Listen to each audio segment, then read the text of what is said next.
أعوذ بالله من الشيطان الرجيم. بسم الله الرحمن الرحیم. عزیزان من، آج اکتوبر 1978 کی 6 تاریخ ہے. درس قرآن کریم کا آغاز سورہ النمل کی آیت 8 سے یوں ہی کہیے کہ ہونا چاہیے تھا. یہ 60ویں سورت سے 20واں پارہ شروع ہوتا ہے.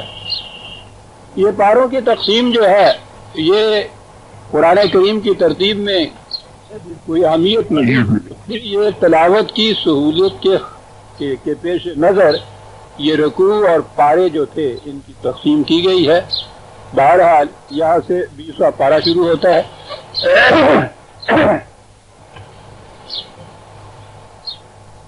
تو میں نے یہ عرض کیا ہے کہ آج کا درس یہاں سے شروع ہونا تھا تو گویا یہاں سے بات کچھ دوسری طرف چلی گئی. آج کا درس ایک خصوصیت کا حامل ہے اور اس میں ایسی انفرادیت ہے کہ جہاں تک میں غور کر رہا ہوں میرے درس کے سلسلوں میں جو 25 برس سے مسلسل چلے آ رہے ہیں یہ اس انداز کا پہلا درس سامنے آئے گا. افسوس یہ ہے کہ پچھلے ہفتے میرے ذہن میں یہ بات نہیں تھی کہ یہ آیتیں آ رہی ہیں، ورنہ میں اس کا اعلان ضرور کر دیتا.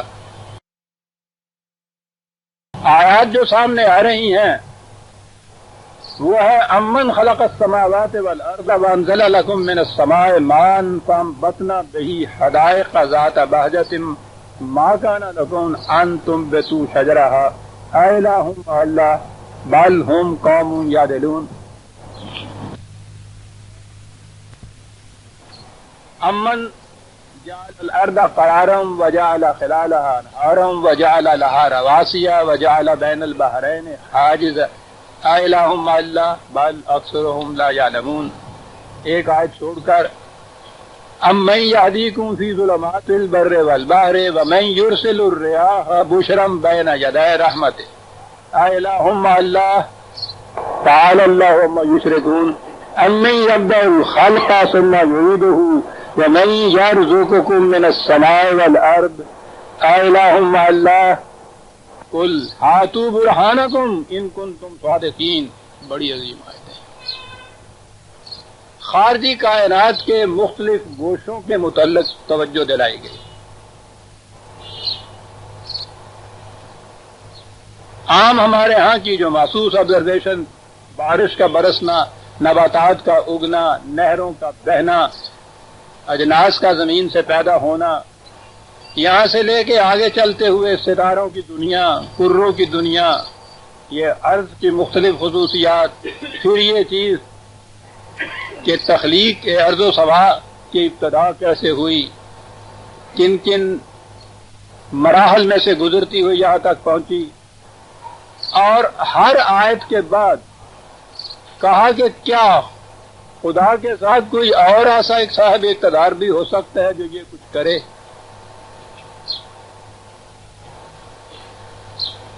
اور اس کے بعد کہا یہ ہے کہ اگر تم یہ دعویٰ کرتے ہو تو اس کی تائید میں دلیل لاؤ، برہان لاؤ. بہت بڑی چیز. میں نے 2-3 دفعہ کہا یہ کہنے کے بعد بڑی عظیم چیز، اور میں نے کہا کہ درس بھی آج کا ایک منفرد ہے. نظر آ گیا کہ یہ تو عام چیزیں پیش پا افتادہ ہیں. بارشیں ہوتی ہیں، نباتات اگتی ہے، نہریں بہتی ہیں، انسان چلتے پھرتے ہیں، یہ تخلیق ہو گئی. تو کیا خصوصیت؟ ٹھیک ہے، ہمارے نزدیک خصوصیت واقعی نہیں ہے. زیادہ سے زیادہ یہی چیز ہوتی ہیں کہ اللہ تعالیٰ کی بڑی نعمتیں ہیں، یا اللہ تیرا شکر ہے تم نے یہ دیا، یا وہ واقعی بڑا قادر مطلق ہے، وہ یہ کچھ کرتا ہے. بہر الحمدللہ کہہ کہ آگے ہم بڑھ جاتے ہیں. کبھی کوئی اثر ہمارے قلب و دماغ پہ ان چیزوں پر، کبھی یہ چیز غور طلب کہ یہ سب کچھ کہنے کے بعد وہ کہہ رہا ہے کہ اگر یہ چیز تمہیں انکار ہے اس سے تو اس کی تردید میں کوئی دلیل لا کے بتاؤ. دلیل مانگتا ہے وہ. بات کیا؟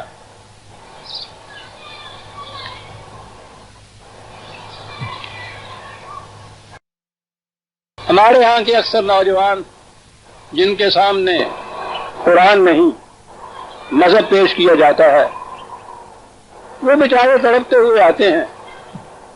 وہ کہتے ہیں کہ اس کا ثبوت کیا ہے کہ یہ قرآن واقعی خدا کی کتاب ہے، ذہن انسانی کی تخلیق نہیں ہے، نبی اکرم صلی اللہ علیہ وسلم یا کسی انسان نے جو تاریخ کے دور میں کوئی ہوا اس کی فکر کا نتیجہ نہیں ہے. دلیل اس کی کیا ہے؟ ثبوت اس کا کیا ہے؟ ٹھیک ہے، قرآن تو بلا ثبوت کے بلا دلیل کے کسی چیز کو منواتا ہی نہیں ہے. وہ تو اس ایمان کو ایمان ہی نہیں کہتا کہ جو دلیل و برہان اور علم و بصیرت کے اوپر مبنی نہ ہو.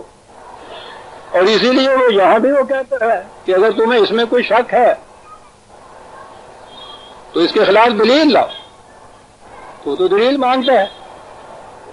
اگر یہ نوجوان یوں آ کے پوچھتے ہیں تو یہ تو ہے نہیں کہ میں ماتھے پہ تیوریاں ڈالوں، جھاگ آ جائے منہ میں، آنکھیں خشمگی ہو جائیں اور لاحال پڑھ کے ان کو دھتکار دوں کہ تم کافر ہو گئے ہو. وہ اطمینان چاہتے ہیں اپنا. اور سوال بڑا بنیادی ہے، اٹھنا چاہیے ہر ایک کے دل میں کہ اس کا ثبوت کیا ہے کہ یہ کسی انسان کا کلام نہیں ہے، خدا کا کلام ہے. بہت بڑا سوال ہے یہ. ہم جو مانتے چلے آ رہے ہیں، کبھی تنہائی میں اپنے آپ سے پوچھئے گا کہ ہمارے پاس اس کا کوئی ثبوت ہے کہ یہ واقعی خدا کی کتاب ہے؟ یہ ایمان تو ایک طرف رہا نا کہ حضور نبی اکرم صلی اللہ علیہ وسلم کی صداقت پر ہمارا ایمان ہے. حضور نے یہ کہا کہ میری فکر کی تخلیق نہیں ہے، یہ خدا کی طرف سے ریویلڈ ہے، وحی ہوئی ہے مجھ پہ.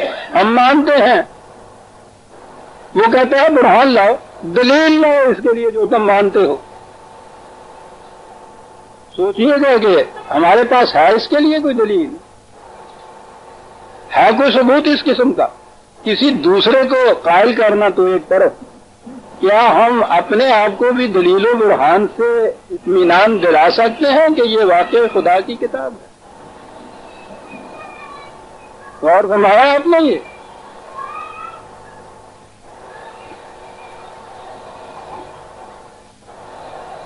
قرآن نے ایک طریقہ بتایا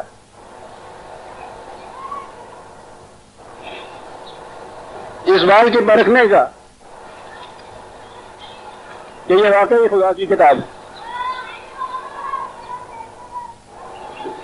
اور وہ ایک ایسا نرالا سا طریقہ ہے،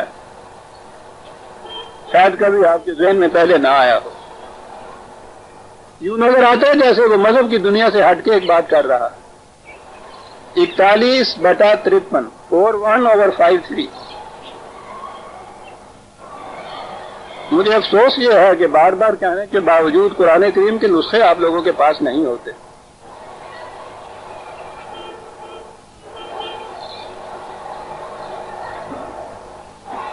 کہا ہے اس نے کہ سنریہم آیاتنا فی الآفاق وفی انفسہم حتی یتبین لہم انہ الحق. اس بات کے متعلق یقین تک پہنچنے کے لیے کہ قرآن واقعی جو کہتا ہے کہ میں خدا کا کلام ہوں، خدا کی کتاب ہوں، اس کو ایک حقیقت ثابتہ کی طرح ماننے کے لیے طریقہ یہ ہے. اب سنیے وہ طریقہ کیا ہے. کہا کہ ہم تمہیں اے نو انسان اس خارجی کائنات میں اور خود تمہاری اپنی دنیا کے اندر اپنی نشانیاں دکھاتے چلے جائیں گے. آیت کے معنی ہوتا ہے وہ چیز کہ جس کو دیکھ کے کسی حقیقت کا یقین آ جائے. جیسے میں بتایا کرتا ہوں کہ دور سے اگر ہم دھواں دیکھتے ہیں، آگ نہیں نظر آتی ہمیں، اس سے ہم یہ اندازہ لگا لیتے ہیں کہ نیچے آگ ہوگی. صحرا میں کہیں پرندہ اڑتا نظر آ جائے تو ہم اندازہ لگا لیتے ہیں کہ نیچے کہیں پانی ہوگا. کہیں کتا بھونکتا نظر آئے ویرانے میں کہیں دور سے تو نظر آئے گا کہ کوئی بستی ہوگی ادھر. یہ جو چیزیں ہیں دھوئیں کو براہ راست تعلق نہیں ہے, کوے کو براہ راست پانی سے تعلق نہیں, لیکن یہ علامتیں بنتے ہیں اس چیز کی کہ نیچے یہ کچھ ہے. اسے آیت کہتے ہیں. اب سوچا آپ نے کہ قرآن کی آیات کے معنی کیا ہوتے ہیں؟ وہ کہتا ہے کہ خدا کہہ رہے ہیں کہ ہم اس خارجی کائنات میں آؤٹر یونیورس کے اندر خود انسانوں کی اپنی زندگی کے اندر اپنی نشانیاں دکھاتے جائیں گے, اور ہر وہ نشانی جو سامنے آئے گی وہ اس بات کا ثبوت ہوگی کہ قرآن واقعی خدا کی کتاب.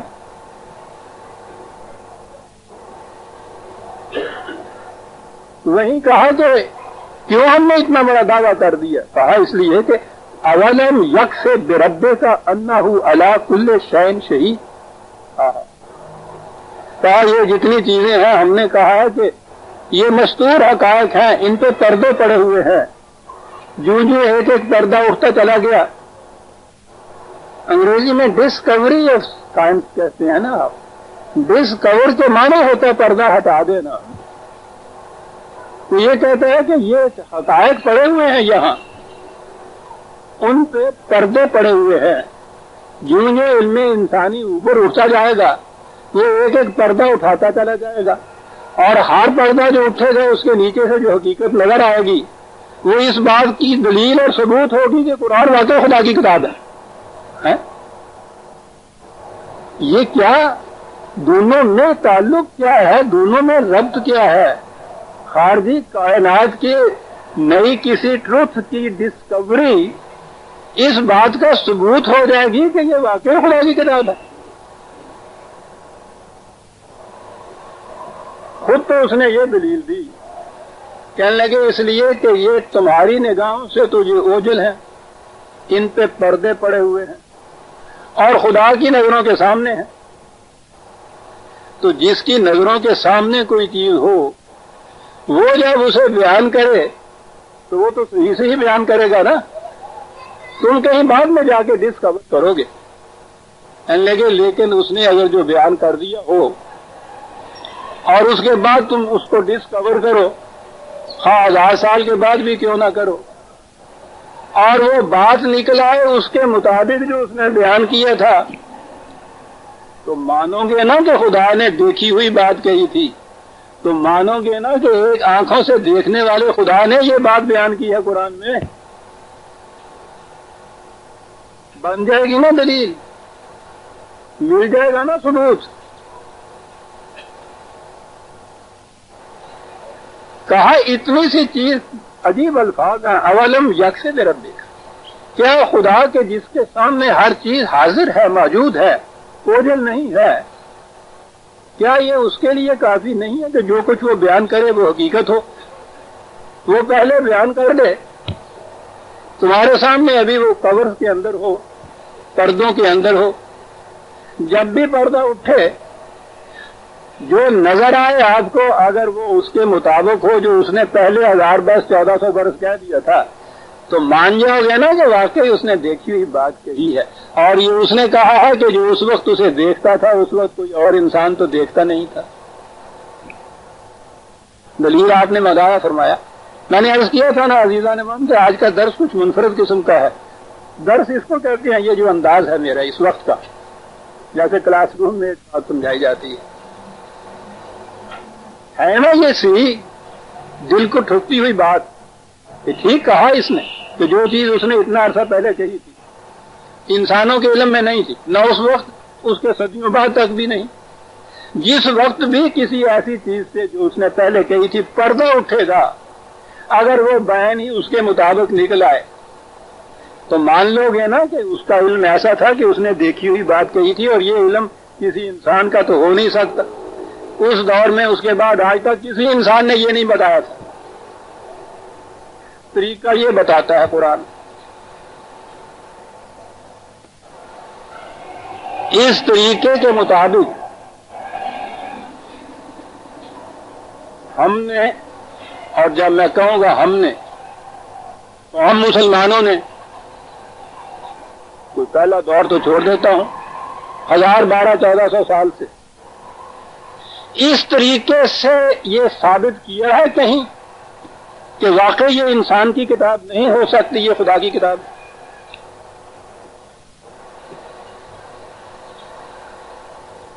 ہم سارے تو اس کو فیض کے طریقے پہ، ایمان کے طریقے پہ مانتے چلے آ رہے ہیں نا کہ اللہ کی کتاب ہے، ایک احترام ہمارے دل میں ہے، چومتے ہیں، چاڑتے ہیں، اوپر رکھتے ہیں۔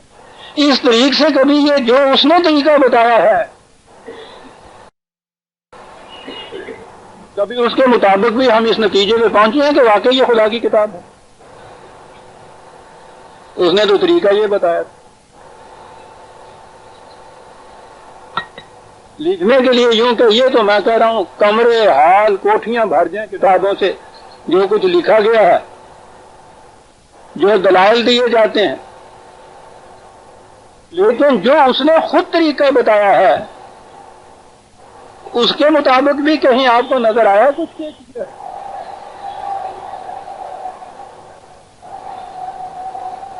ذہن میں آ گئی نا بات جو میں نے عرض کیا؟ ہم نے تو نہیں کیا۔ آپ کو یاد ہوگا کہ میں اکثر یہ بھی کہتا رہتا ہوں کہ قرآن اس فرد یا اس قوم کی سمجھ میں آئے گا جو کسی قسم کے تعصب کے بغیر یا کسی قسم کے پہلے سے اختیار کردہ عقیدے کو چھوڑ کے خالی ذہن ہو کر قرآن کی طرف آئے۔ قرآن ہو اور علمی تحقیق کو مقدم رکھے، اس کے نتیجے میں جو اس کے سامنے آئے پھر وہ دیکھے کہ قرآن کیا کہتا ہے۔ تو میں اکثر کہا کرتا ہوں کہ یہ طریقے عمل وہ قوم اختیار کر سکے گی، وہ فرد اختیار کر سکے گا جو قدامت پرستی کی الجھنوں جھنجھنوں سے نکل چکا ہوا۔ جس قوم میں یہ بات ہو کہ جو آپ نے کہا وہ پوچھے کہ پہلے بھی کسی نے ایسا کہا ہے، وہ قوم قرآن تک نہیں آ سکتی براہ راست۔ جو قوم یہ کہے کہ جو کچھ پہلے کہا جا چکا ہے اس میں نہ ترمیم ہو سکتی ہے، نہ تنسیخ ہو سکتی ہے، نہ اضافہ ہو سکتا ہے، نہ رد و بدل ہو سکتا ہے، وہی ماننا پڑے گا آپ کو۔ اگر وہ یہ کہتی ہے کہ زمین ساکن ہے اور سورج گردش کرتا ہے، یہی کہتے چلے آ رہے ہیں آپ کے، تو آپ کو یہ ماننا پڑے گا اس کے خلاف کہنے سے یہ تمام جتنے بھی اس وقت تک کے پہلے اسلاف ہے ان کی خلاف ورزی ہے اور یہ دین نہیں۔ جہاں یہ عقیدہ ہوگا قرآن سمجھ میں نہیں آ سکے گا۔ قرآن ہر دور کی قوم زمانے انسان کو دعوت دیتا ہے تدبر کی۔ وہ جو سنریہم آیات کہتا ہے تو یہ لفظ جو ہے نریہم، اس کو ذرا غور کیجیے۔ یہ رویا ہے، یہ روئے حلال تو لفظ سنا نا آپ نے، وہیں سے یہ لفظ، اس کے معنی ہوتا ہے آنکھوں سے دیکھنا۔ یہ روئے حلال کے معنی یہ ہوتا ہے نا آنکھوں سے چاند دیکھتے ہیں۔ عربی زبان میں اس لفظ کے معنی آنکھوں سے دیکھنا ہے۔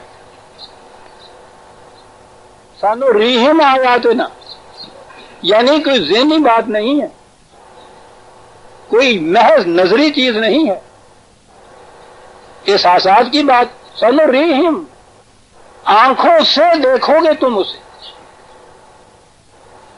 ہماری ان آیات کو، ان نشانیوں کو خارجی کائنات میں اور انسانوں کی دنیا میں سنریہم، ہم دکھائیں گے ان کو ان کی آنکھوں سے۔ آنکھوں سے دیکھ کر اس نتیجے پر پہنچنا کہ یہ واقعی وہی کچھ ہے کہ جو قرآن نے 1400 سال پہلے کہا تھا، اس سے محکم ثبوت کوئی اور ہو ہی نہیں سکتا۔ میں عرض کر رہا ہوں کہ ہم نے تو کبھی یہ کیا ہی نہیں ہے، اور میں نے یہ بھی عرض کیا تھا کہ یہ وہ کام کر سکے گی جو خالی ذہن ہو کر قرآن کی طرف آئے۔ میں تو عزیزان من قرآن کا ادنا طالب علم ہوں، جیسا میں نے پہلے بھی عرض کیا تھا، کم و بیش 50 سال ہو گئے مجھے قرآن کریم پہ اس انداز سے غور کرتے ہوئے۔ وہ ابتدائی دور جو تھا، جو میں نے بھی قدامت پرستانہ انداز میں قرآن پڑھا، سیکھا، سمجھا تو خیر کیا کہا جائے، وہ دور اگر چھوڑ دیا جائے وہ بھی پہلے 20-25 سال کا، میری ساری عمر اسی میں گزری۔ 50 سال قریباً اس انداز سے قرآن پر غور کرتے ہوئے مجھے گزری یہ بات. اس کے بعد میں نے یہ چیز کہی کہ قرآن پہ تدبر ہر دور کے مسلمان کے، ہر دور کے انسان کے لیے ہے. وہ یا ایھا الناس کہتا ہے. اور میں نے یہ کہا تھا کہ مجھے نظر آتا ہے کہ جن اقوام اور ممالک میں اسلام کا حیثیت مذہب کے جاگزیں ہو چکا ہوا ہے، وہاں بڑی مشکل ہے قرآن نہیں آئے گا. جو پیش کرے گا، یہ جو قوتیں کھڑی ہیں قرآن کے خلاف، یہ خود ہمارے ہاں کی مذہبیت کی قوتیں، وہ قرآن تک نہیں آنے دیں گی. وہ راستے میں دیوار بن کے کھڑی ہو جائیں گی، وہ کفر کے فتوے لگا دیں گی، ان کا پروپیگنڈے کا سلاد ان کو بہا کے لے جائے گا. وہ نہیں یہ بات چلنے دیں گے. ہماری تاریخ یہ بتا رہی ہے. ان لوگوں کی تاریخ تو انہوں نے رہنے نہیں دی. کہیں کہیں یہ اپنی کتابوں میں گالیاں دیتے ہیں خلا کو. جسے گالی دیتے ہیں نا، اس گالی دینے کے لیے کہتے ہیں کہ دیکھیے جی جو شخص یہ کہتا تھا، نظر آ جاتا ہے کہ وہ شخص قرآن کی بات کہتا تھا. قتل کر دیے گئے، کتابیں جلا دی گئی، نام مٹا دیے گئے. تو میں یہ کہا کرتا ہوں یہ بات کہ مجھے تو یہ نظر آتا ہے، اور اس میں کوئی بات نہیں ہے تو نوع انسانی کے لیے ہے، کسی خاص قوم کے لیے نہیں. قرآن نے یہ خود کہا ہے کہ اگر تم اس سے اعراض برتو گے تو تمہاری جگہ دوسری قوم آ جائے گی جو اس کو حقیقت کی طرح اپنے سینے سے لگا لے گی، اور پھر وہ تمہاری مثل نہیں ہوگی. قوم کا تو میں نے کہہ نہیں سکتا. پچھلے ہی ہفتے سے میرے سامنے ایک کتاب ایسی آئی جسے میں یوں کہیے کہ ایک عمر بھر تلاش کرتا رہا کہ اس انداز سے قرآن کا سمجھنے والا کوئی سامنے آ جائے. یہ نہیں میں کہہ رہا کہ جس انداز سے میں نے سمجھا، قرآن نے خود جس انداز سے کہا کہ مجھے سمجھیے. میری دقت یہ تھی کہ میں پہلے یہ عرض کر دوں کہ قرآن کریم میں واضح نصیحت ہی نہیں ہے، صرف اخلاقیات نہیں ہے. بنیادی تعلیم تو اس کی انسان کی رہنمائی ہے، انسانیت سازی ہے، سیرت گری ہے. لیکن اس بنیادی مقصد کے لیے وہ جو اضافی علوم ساتھ لاتا ہے، وہ آج دنیا میں جتنے علوم ہیں قریباً ہر ایک کو وہ گھیرے ہوئے ہیں. علم الانسان، علم اللسان، علم الارض، علم الافلاک، انسانوں کی سوشیالوجی، بایولوجی، زوالوجی، یعنی یہ تمام علوم جتنے بھی ہیں قرآن کریم میں ان کے متعلق کہیں نہ کہیں کچھ آیا ہے. مقصود بھی ذات نہیں، مقصود تو ہے وہی انسانیت کی سیرت سازی. اس کے لیے تائیداً یہ چیزیں آئی ہیں، لیکن آئی تو قرآن میں ہی ہے نا. یہ وہ سبجیکٹس ہیں، یہ وہ موضوعات ہیں جن کے لیے اسپیشلسٹ کی ضرورت ہے. یہ جو وہ کہتا ہے کہ تم ڈسکور کرو گے، تو یہ جو جتنے حصے سائنس کے علوم کے ہیں ان کو تو سائنٹسٹ ہی ڈسکور کرے گا نا. میں نے ان علوم کے متعلق یہ مطالعہ کیا، لیکن بہرحال وہ تو ایک مبتدی کا مطالعہ ہی آپ کہہ سکتے ہیں نا. اتنے سارے علوم میں اسپیشلائزیشن کرنا یہ تو ایک فرد کے بس کی بات نہیں. اور دیکھا یہ کہ جو قرآن کہتا ہے کہ جو ڈسکور کرے گا، اسپیشلسٹ جو ہیں یہ انہی کا کام تھا. تو میں نے عرض کیا ہے کہ یہ ایک کتاب کا چرچا میں نے سنا تھا قریباً 3-4 ہفتے پہلے. میرے جی کو لگ گئی کہ ہو سکتا ہے کہ یہ کام کی بات ہو. تو بہرحال میں نے کوشش کی. ابھی وہ پاکستان میں ابھی نہیں پہنچی. میرے دوستوں نے وہاں انگلستان سے براہ راست ایک شخص کے ہاتھ بھیج دی. میرے سامنے ہے وہ کتاب.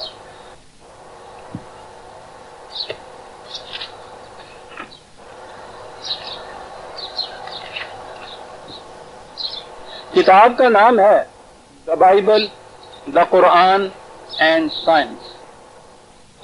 بائبل، قرآن، سائنس. لکھنے والا ہے ایک فرانسیس. ہو سکتا ہے کہ میں تلفظ اس کے نام کا صحیح نہ بولوں، فرینچ کا تلفظ بھی ہمارے یہاں مشکل ہوتا ہے. لکھا ہوا ہے مورائس بوکیلے، MAURICE BUCAILLE.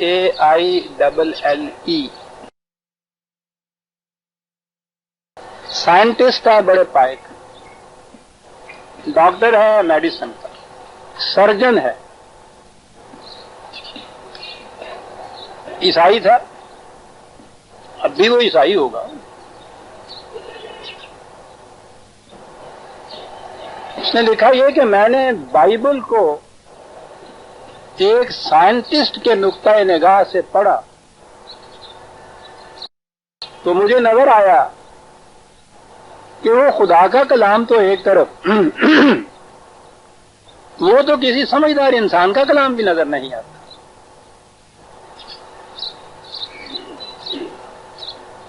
تو اسے ہم خدا کا کلام مان کے ایمان کیسے لے آؤں؟ کہا کہ پیدائشی عیسائی ہونے کی وجہ سے تو اور بات تھی. اب میری مشکل یہ ہو گئی کہ میں نے جب ایک سائنٹسٹ کی حیثیت سے یہی جو حصہ بائبل میں سائنس سے متعلق ہے، جب میں نے اس کا مطالعہ کیا، تجزیہ کیا، ایگزامن اس کو کیا، تو میں نے یہ دیکھا کہ وہ تو جیسا کہ میں نے ابھی کہا وہ کہہ رہا ہے کہ وہ تو کسی صاحب علم انسان کا بھی کلام نہیں نظر آتا. خدا کا کلام کیسے مان لوں؟ ٹھپ کے رکھ دیا. ذہن میں یہ چیز آئی کہ یہ جو مذہبوں کے مذاہب کے اندر بات ہے کہ خدا کی کتاب ہے، خدا کا کلام ہے، یہ یوں ہی افسانہ ہی ہے اصل میں، اور وہ پیرا آنکھیں بند کر کے مانتے چلے آتے ہیں. تو اس لیے یہ کہہ کہ خاموش ہو گیا. لگا ذہن میں یہ آیا کہ یہ عیسائی یہودیت ان کے ساتھ ایک اور یہ اسلام بھی مذہب مسلمانوں کا بھی تو ہے. یوں ہی دیکھو تو صحیح. اس نے لکھا ہے کہ میں اسلام کو مانتا نہیں تھا، میں اس بنا پر کہ ایک اور بھی کتاب ہے، ایک اور بھی مذہب ہے، ذرا اس کو بھی دیکھوں. تو میں نے یوں ہی چھلکتی ہوئی نگاہوں سے دیکھا تو اس میں مجھے کچھ چمک نظر آئی کہ یہ تو کچھ پتے کی باتیں ہیں. آپ دیکھیے عزیزان من، ہمارا اور مغرب کے محققین کا انداز، مختلف ٹرانسلیشنز دیکھے، ان میں اختلاف بھی پایا اور ایسی باتیں بھی دیکھی جو ایسی ہی تھیں جیسے بائبل میں مجھے ملتی تھی.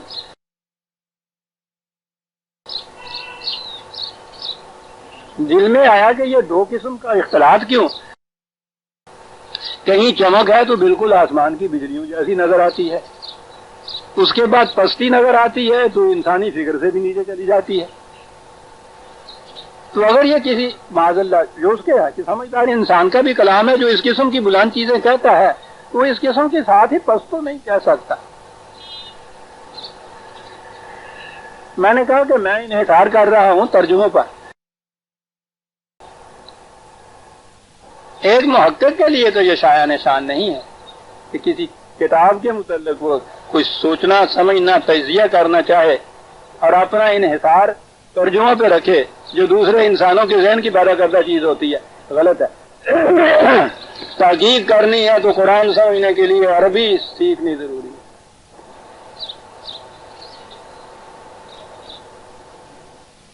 اور پھر عربی سیکھی تو اس انداز کی کہ خود عرب میں جا. نظر آتا ہے کہ کچھ بڑے سٹیٹس اس کا بڑا ہے، کیونکہ اس نے کہا کہ پھر میں نے وہاں سمجھا کہ یہ بات جو ہے، جو میرے دل میں باتیں پیدا ہو رہی تھی، وہاں کے عام مولویوں عالموں سے کیا پوچھ. شاہ فیصل زندہ تھے، میں نے کہا براہ راست ان سے کیوں نہ بات کر کے دیکھوں. شاہ فیصل سے گفتگویں رہیں اس کے اوپر. آپ دیکھ رہے ہیں تحقیق کرنے والے. ہمارے ہاں کروڑ در کروڑ انسان مسلمان نہایت عزت احترام سے قرآن کریم ناظرہ ہی پڑھتے رہتے ہیں ساری عمر. دہرایا جاتا ہے آپ کے یہاں رمضان شریف میں، ایک ایک رات میں بھی دہرایا جاتا ہے. نہ وہ قاری آگے کھڑا ہوا حافظ نہ وہ سمجھتا ہے میں کیا کہہ رہا ہوں، نہ پیچھے کھڑے ہوئے سینکڑوں کی تعداد میں وہ سمجھتے ہیں ہم کیا سن رہے ہیں، ثواب ہی حاصل ہوتا ہے۔ ہم میں جو بہت زیادہ جنہوں کہنے نے بھینڈ مار دا وہ ترجمہ پڑھ لیتا ہے، قرآن بات ترجمہ میں نے پڑھا ہے جی، یہ ہم ہیں جو اس پہ ایمان رکھتے ہیں، وہ ہے جو صرف تحقیق چاہتا ہے، وہ ناظرت بھی نہیں پڑھتا، صرف وہ ترجمے پہ بھی انحصار نہیں کرتا، وہ زبان سیکھتا ہے، اس پائے کی سیکھتا ہے، عربوں میں جا کے سیکھتا ہے کہ فاصل سے باتیں کرتا ہے کیونکہ کہنے لگا میں نے قرآن عربی کا جو ہے اسے سمجھنا ہے۔ بچے تھوڑا سا گرم پانی مجھے لا دو۔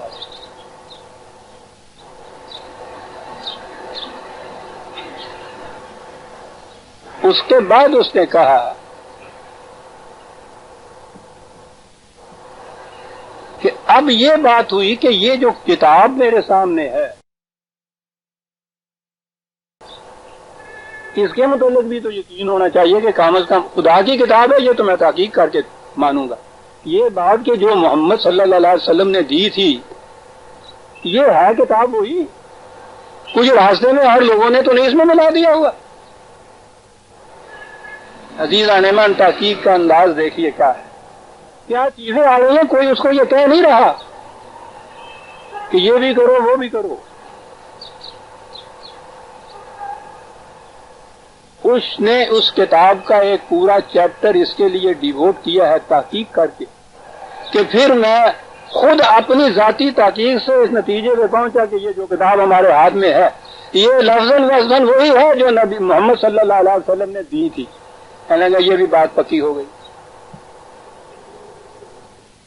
اور وہاں وہ کہتا ہے مسلمانوں سے تم لوگوں کو ایک فریب دیا گیا اور تم اس فریب میں آ گئے۔ یہ ویسٹ والے جو ہیں یہ اسلام کے بڑے دشمن ہیں، وہ خود کہہ رہا۔ ہمارے ہاں کے اورینٹلسٹ نے مستشرقین نے ایک سازش کی، اسلام کو انہوں نے کہا محمڈنزم اور مسلمانوں سے کہا محمڈنز، یعنی ان کی نسبت ان کے دین کی محمد سے ملا دی صلی اللہ علیہ وسلم۔ وہ خود جو کرسچن تھے کرائسٹ کے ساتھ نسبت تھی، انہوں نے کہا کہ ان کی نسبت یہ خدا کی طرف نسبت والی کاٹ دو، ان سے نسبت ہی ان کی محمد کی طرف رکھو۔ زیادہ سے زیادہ ذہن پہنچے گا تو یہی تھا نا کہ ایک پیغمبر یا ایک شخص تھا عرب میں، اس نے یہ دین دیا تھا، اس کے فالوور ہیں یہ لوگ، خدا تو بیچ میں سے کٹ جائے گا۔ سوچیے عزیزان من کیا کیا کچھ یہ شخص کر رہا ہے، اور وہ ہمیں کہہ رہا ہے کہ تم اس جرم میں آ گئے اور تم نے بھی محمدن اور محمدنزم کہنا شروع کر دیا۔ پچھلے دور کی ہماری جتنی کتابیں ہیں اس میں محمدن سے لکھتے ہیں مسلمانوں کو، مسلمانوں کی کتابیں بھی جو ہیں۔ اس نے کہا کہ اس میں سے نکلنا چاہیے آپ لوگوں کو۔ اور ضمناً بات آ گئی یہاں جب نظام مصطفیٰ کا اصطلاح رائج ہوئی ہے، میں یہ عرض کر دوں کہ حضور نبی اکرم صلی اللہ علیہ وسلم کی ذات گرامی کے ساتھ کس مسلمان کو احترام و عقیدت نہیں ہو سکتی؟ ہمارا تو ایمان یہ ہے کہ بعد از خدا بزرگ تو ہی کسو مختصر، لیکن خدا خدا ہے اور اس کا رسول دونوں کے اپنے مقام۔ دین خدا کا دیا ہوا، رسول اللہ کی معرفت انسانوں کو ملا ہے۔ دین رسول اللہ صلی اللہ علیہ وسلم تو اپنا وضع کردہ نہیں ہے، یہ دین محمدی نہیں ہے، یہ دین اللہ ہے۔ قرآن نے خود کہا ہے کہ یہ دین اللہ ہے، کسی رسول کا یہ دین نہیں ہوتا، رسول دین لاتا ہے خدا کا۔ خدا رسول کی وساطت سے اپنا دین انسانوں کو دیتا ہے، اسے دین اللہ ہی کہو۔ تو میں نے یہ لکھا تھا کہ نظام ترجمہ جو دین کا آپ کرتے ہیں تو دین خدا بندی ہمیں اسے کہنا چاہیے۔ یہ چیز اس کو سٹرائک ہو رہی ہے وہاں کہ محمدن نے اپنی تحقیق، یعنی ہر چیز پہ وہ خود ذاتی تحقیق کر رہا ہے۔ تحقیق کے بعد اس نتیجے میں پہنچا کہ یہ واقعی یہ کتاب لفظاً وہی ہے۔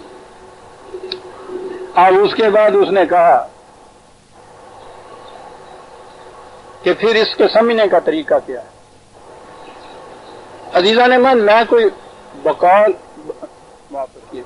بطور افتخار اپنے متعلق نہیں عرض کرتا، بطور تحدیث نعمت عرض کرتا ہوں کہ اللہ تعالیٰ کا یہ فضل تھا کہ یہ بات جو 50 سال پہلے یا 40 سال پہلے میرے سمجھ میں آئی، اور یہ جیسا میں نے کئی دفعہ کہا ہے، یہ فیضان اقبال تھا کہ قرآن سمجھنے کے لیے محاورہ عرب اور تصریف آیات، یعنی یہ دیکھو کہ نزول قرآن کے زمانے میں اس زمانے کے عرب قرآن کے اس لفظ کا کیا مفہوم لیتے تھے، کیونکہ یہ ان کی زبان میں نازل ہوا ہے، پہلے مخاطب تو وہی تھے،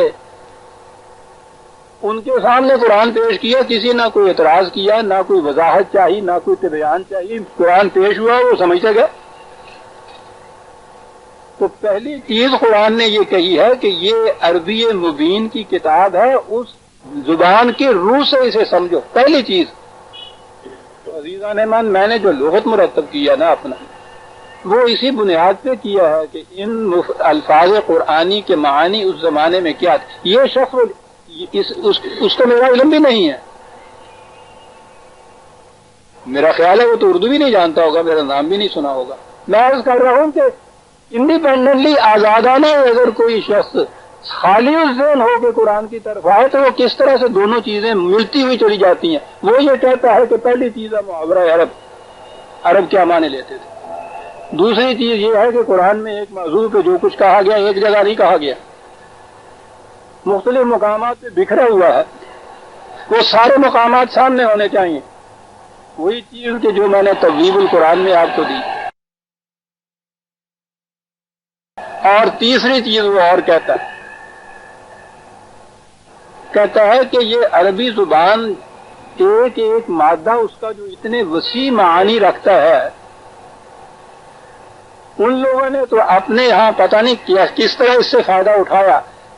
وہ کہتا ہے کہ قرآن کے سمجھنے کے لیے خود قرآن نے یہ انداز اس لیے اختیار کیا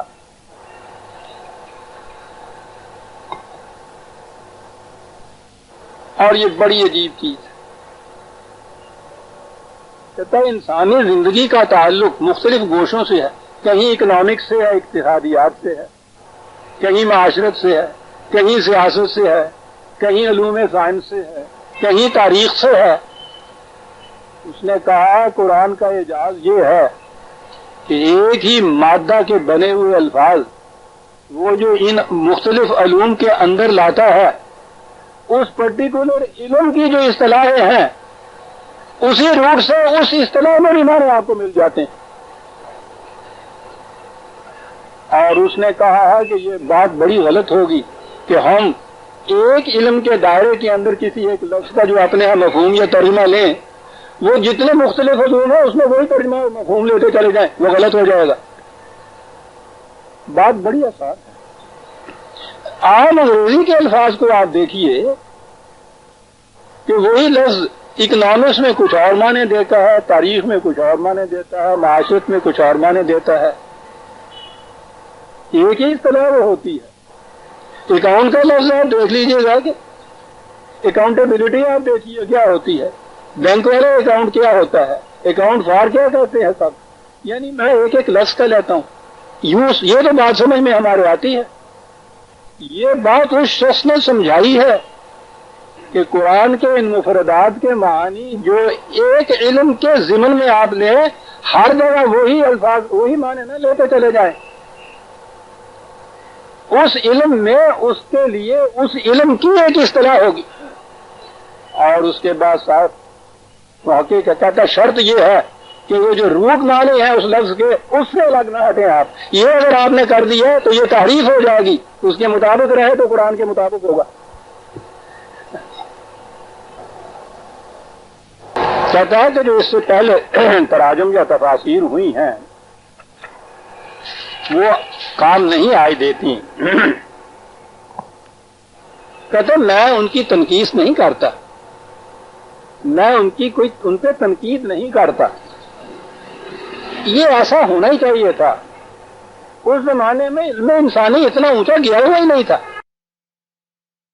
وہ ان کی اپنی سطح تھی، وہ اپنی سطح کے مطابق ہی کچھ بیان کر سکتے تھے، اس میں ان کا نقص نہیں علم انسانی کی سطح جو کم تھی یہ اس کی وجہ سے تھی، لیکن اب یہ کیا ضرور ہے کہ علم انسانی کی سطح تو اتنی آگے چلی گئی اور ہم اسی کے پابند رہے جو اس علمی سطح کے اوپر ان لوگوں نے کہا تھا. کہاں غلطی یہ ہے. اور اس کے بعد اس کا بھی وہ اعتراف کرتا ہے کہ جو کچھ میں آج کہوں گا اس نے دو چیزیں کہیں. سائنس میں ایک تو تھیریز ہوتی ہیں، نظریہ ہوتا ہے. کہتا ہے نظریہ جو ہوتا ہے وہ ابھی پروو نہیں ہوتا، پایا ثبوت تک نہیں پہنچا ہوا ہوتا، اور اس کے بعد وہ نظریہ ایک وقت میں جا کے یا مسترد ہو جاتا ہے یا پایا ثبوت تک پہنچ جاتا ہے. کہنے کہ میں یہ بھی نہیں کروں گا کہ جو چیزیں ابھی نظریات کی دنیا میں جا رہی ہیں ان کو میں مسلمات لے کے پروف لے کے اور ان کے مطابق قرآن کی آیتوں کو میں خراج پہ چڑھاؤں. بالکل نہیں. ان کے متعلق میں یہی کہوں گا کہ نظریہ ابھی تک یہ ہے، قرآن اس کے متعلق یہ کہتا ہے، کچھ آگے جاتا ہے اس نظریے سے. میں ابھی نہیں ٹچ کرتا. میں وہ چیزیں لوں گا جو اس وقت تک ہمارے ہاں سائنٹیفک علوم میں پرووڈ ہو چکی ہیں، کلیے کی حیثیت اختیار کر چکی، وہ لوں گا اور اس کے مقابل میں قرآن کی آیات لوں گا. یہ کہتے ہوئے کہ یہ ترجمہ میں اور ان تفسیروں میں یہ غلطیاں کیوں ہوئی ہیں. Why do such errors in translation exist? They may be explained by the fact that modern translators often take up rather uncritically the interpretations given by older commentators. آج کے دور کے ترجمہ کرنے والے یا تفسیریں کرنے والے وہ جو پہلے دور کے یہ کرنے والے تھے وہ انہی پہ بنے ہوئے چلے آ رہے ہیں. In their days, the latter had an excuse for having given an inappropriate definition of an Arabic word containing several possible meanings. اس دور میں جب اب علم انسانی اتنا نہیں تھا ان کے پاس یہ معقول عذر تھا کہ وہ اتنا ہی سمجھ سکے، اس سے زیادہ نہیں سمجھ سکے. They could not possibly have understood the real sense of the word or phrase, which has only become clear in the present day thanks to scientific knowledge. اس زمانے میں وہ واضح نہیں ہو سکتا تھا. آج وہ بے نقابوں کے سامنے آ گیا ہے. علوم سائنس کے انکشافات کا شکریہ کہ اس نے ہمیں قرآن سمجھنے کی توفیق عطا کر دی ہے. ایک غیر مسلم محقق اب اس نے جتنے علوم لیے ہیں اور جتنے علوم سے بحث کی ہے اور ان کے ساتھ قرآن کی آیات کو لایا ہے، اس طریق سے جس پہ وہ پہنچا خود قرآن کو سمجھنے کے لیے، وہ اگر پوری ساری کی ساری ہوں تو اس کے لیے تو معلوم نہیں مجھے کتنے درس چاہیے. اسے تو پھر اپنی زندگی کی آخری آرزو دہراتا ہی چلا جاؤں گا. کوئی کلاس ہوتی، نصاب ہوتا، پوسٹ گریجویٹ طالب علم ہوتے، مختلف علوم کے ایم اے کیے ہوئے ہوتے، تو وہ بات تھی کہ ان کے ایک ایک علم کے مطابق یہ چیزیں جو تھیں. بہرحال میرا عمر بھر کا قرآن کے اوپر نگاہ ان لوگوں کی یہ تحقیق ان دونوں کو ملا کے سامنے ان کے پیش کرتا ہے تو پھر انہیں پتہ چلتا. ابھی میں عرض کروں گا کہ یہ کہتا کیا ہے قرآن کے متعلق. دو تین مثالیں میں صرف پیش کروں گا کیونکہ وقت بہت تھوڑا ہوتا ہے ہمارے پاس.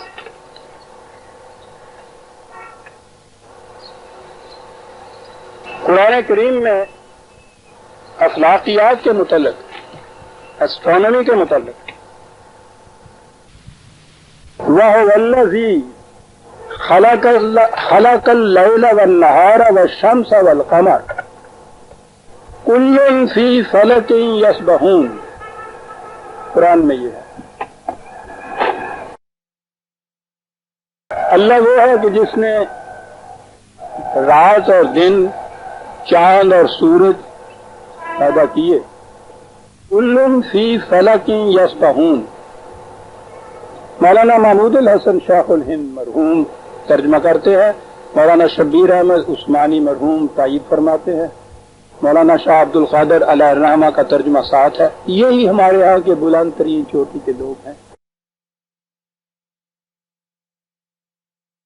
ترجمہ کرتے ہیں کل فی فلک یسبحون، یہ سب اپنے اپنے گھر میں پھر رہے ہیں.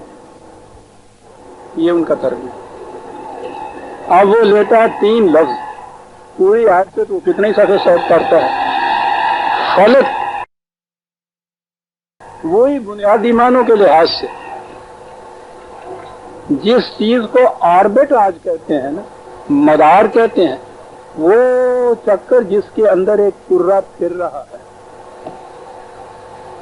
اس نے متعین کیا ہے کہ یہ لفظ آربٹ کے معنی میں آتا ہے. اس نے کہا یہ شمس اور قمر اور مختلف پلانٹس جو بنائے ہیں، ان میں سے ہر ایک اپنے اپنے آربٹ کے اندر، وہ کہتا ہے کہ کئی ایسے ہیں جنہوں نے سفیر اس کا ترجمہ کرہ کیا ہے. اس کا ترجمہ سفیر نہیں ہے، اس کا ترجمہ وہ راستہ ہے، وہ آربٹ ہے جس کے اندر وہ کرہ یا سفیر پھر رہا ہے. کل فی فلکن، قرآن کہتا ہے 1400 سال پہلے، جب ابھی کروں کا تصور بھی نہیں تھا، کم از کم زمین تو ساکنی مانی جاتی تھی. کہتا وہ کہہ رہا ہے کہ ہر کرہ ان میں سے اپنے اپنے آربٹ کے اندر، آگے لفظ یسبحون، انہوں نے کہا نا کہ وہ پھر رہے ہیں. کہا یہی تو بات غلط ہے. آپ کو معلوم ہے کہ میں نے تسبیح کا لفظ جب قرآن سے سمجھایا تھا، بنیادی معنی اس کے سین بے ہے بتائی.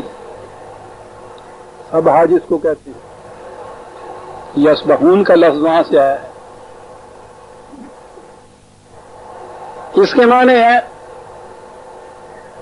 تیرنا پورا ہاتھ مار کر، دوڑنا گھوڑے کا پوری ٹانگیں، پورے جو اس کے پاؤں ہوتے ہیں ان کو پھیلاپ کے گلتے ہیں. اس تیزی سے تیرنا، اس طرح سے دوڑنا، وہ بھی یہ چیز کہتا ہے.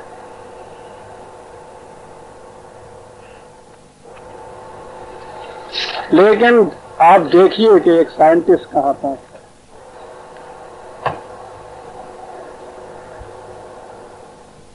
اس مادے یا روٹ کو لے کر وہ کہتا ہے کہ آل دی سینسز آف دی ورب امپلائی اے موومنٹ.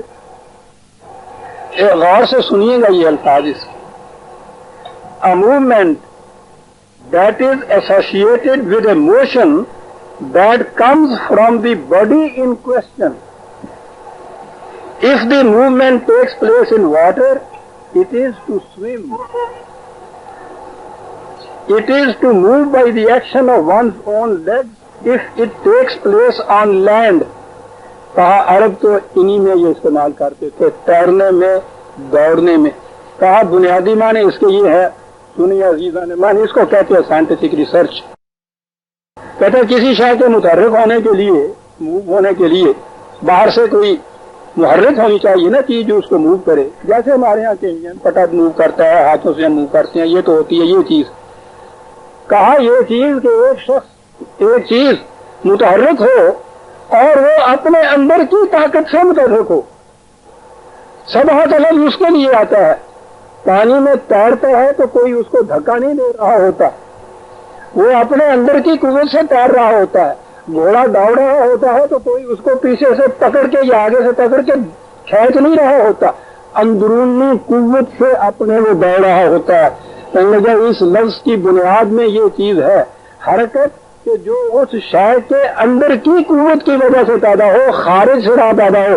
کہا کہ کروں کے متعلق یہ کہنا کہ یہ جو متحرک ہے، چل رہے ہیں، خارج کی کوئی قوت ان کو دھکیل نہیں رہی، ان کے اندر یہ قوت بن رہا ہے جس کے زور پہ یہ چل رہے ہیں. کہاں بتاؤ. اس کے بعد کہتا ہے اور بتاؤ دنیا کے دانشوروں، 1400 سال پیشتر یہ لفظ کون استعمال کر سکتا؟ کسی انسان کے ذہن میں یہ بات آ سکتی تھی؟ کہتا ہے اگر یہ خدا نہیں تھا تو اور کون تھا؟ غور فرما رہے ہیں آپ کہ یہ قرآن کے لفظوں سے یہ سائنٹسٹ کہاں پہنچ رہے ہیں. معاف رکھیے گا میں بھی عرض کر دوں، میرا کیونکہ اسپیشل سبجیکٹ میں نے اپنے یہاں لوہت میں تیرنا اور گھوڑے کا دوڑنا، پوری کوشش کرنا کسی کام کے لیے، کسی پروگرام کی تکمیل کے لیے، یہ میں نے لکھا ہے. یہ بات یہ سائنٹسٹ ہی لکھ سکتا ہے. کہا کہ یہ چیز کل تک ابھی کسی کے ذہن میں نہیں آئی تھی کہ ان کی موومنٹ جو ہے ان کی، یہ زور درو ہے ان کے اندر کی یہ قوت ہے جو ان کو اس طرح سے مصروف حرکت رکھ رہی ہے. عربوں کے ہاں وہ کہتا ہے یہ زبان ان کے ہاں کی عجیب و غریب تھی. ان کے ہاں اس کے لیے لفظ تھا کہ جو چیز از خود اپنی قوت سے چلے اس کے لیے الگ لفظ تھا، کوئی دوسرا متحرک کرے تو اس کے لیے الگ لفظ تھا ان کے ہاں. یہ لفظ اسی زبان کی خصوصیت تھی. اور وہ کہتا ہے کہ یہ انتخاب جو تھا جو قرآن کے اندر، کہ یہ وہی کر سکتا تھا جسے 1400 سال پیشتر پتا ہوتا کہ ہر قرہ اپنے آربٹ میں چل رہا ہے اور جا رہا ہے اپنے اندر کی قوت سے، خارج کی قوت نہیں چلا رہی. کہتا ہو کہو تو صحیح، خدا کے سوا کوئی اور کہہ سکتا تھا؟ اس کے الفاظ سن لیجیے.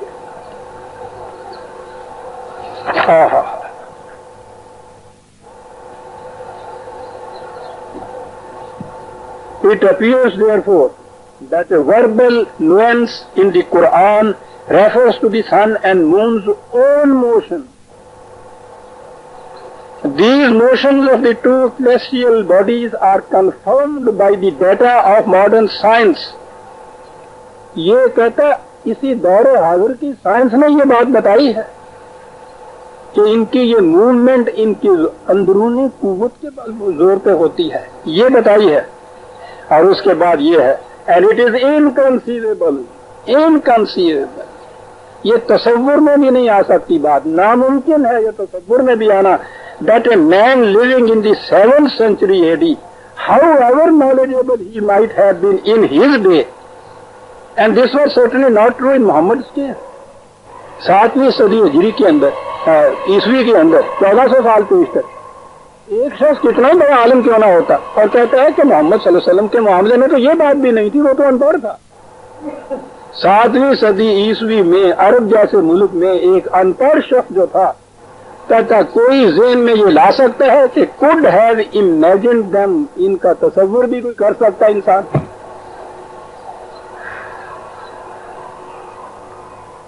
ایک مثال اور بڑی بہت ڈیپ جاتا ہے. سورہ الرحمن کی وہ مشہور آیت 55/35، 55/33، بڑی مشہور آیت ہے اور عام ذہن کے لیے بڑی مشکل آیت ہے. قرآن کی مشکل ترین آیتوں میں سے اسے سمجھا جاتا تھا. آج یہ سمجھا گیا تو بات آگی سامنے.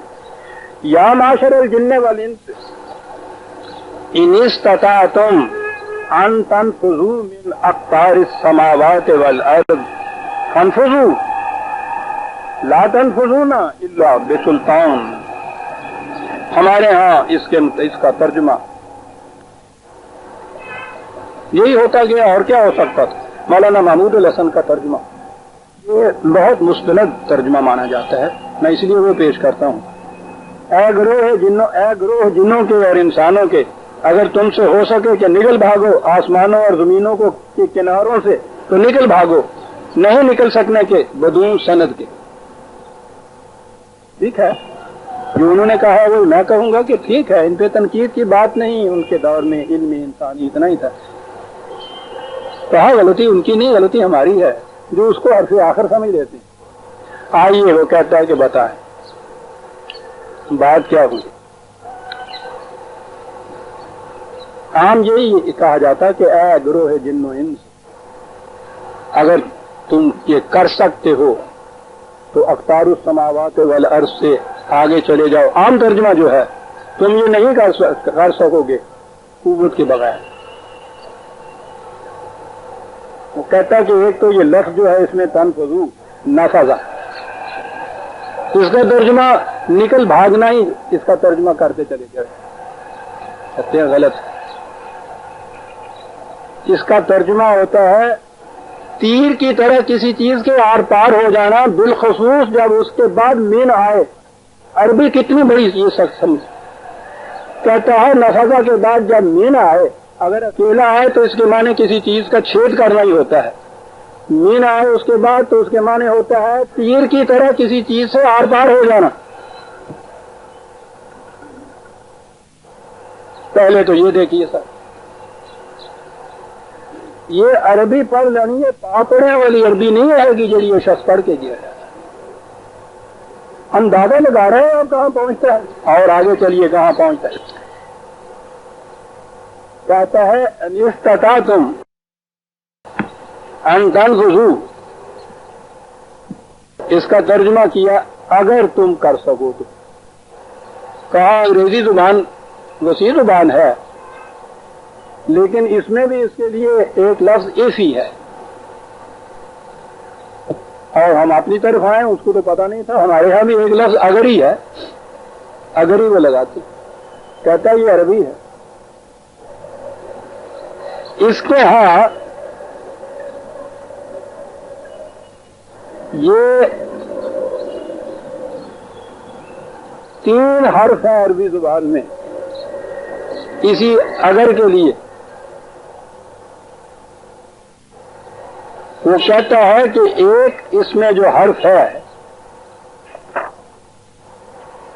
یہ یا اذا جس کو کہتے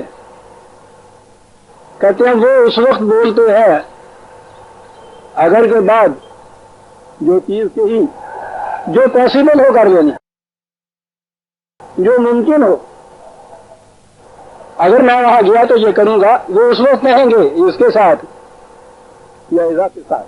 ایزی آنسر کہ جب وہ چیز ممکن ہو اس شخص سے جو یہ کہہ رہا ہے.